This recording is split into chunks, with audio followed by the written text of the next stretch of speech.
I was quite a handful as a kid, I gotta tell you.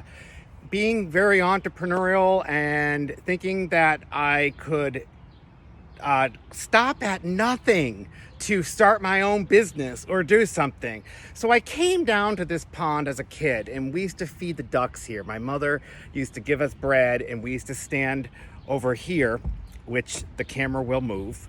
And I used to think that, well, how great would it be to build a boat and start charging people to take them for boat rides on this pond?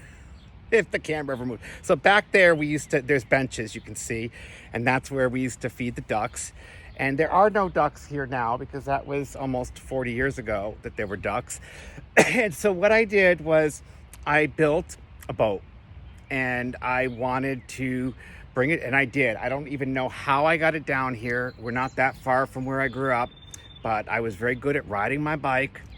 And I wanted to, so I brought it down here somehow. It was basically a couple of tire tubes and 2 sheets of plywood.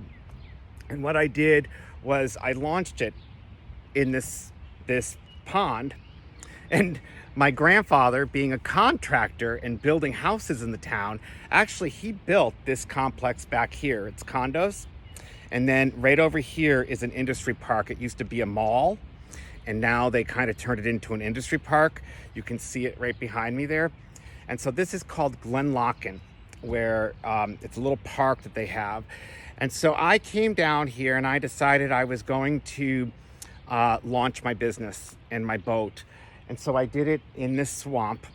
And my grandfather got a call from people in the mall saying, "Would you come, sir?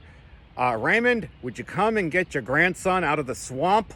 He's floating around on a tube." I was such a handful. And so my mother and grandmother came down, and my grandfather came with his pickup truck and met him. And I was floating in the middle of the swamp, and they were like, "Dennis, get over here." And I had no paddles, no nothing. It was like, who does that? But I wanted to charge.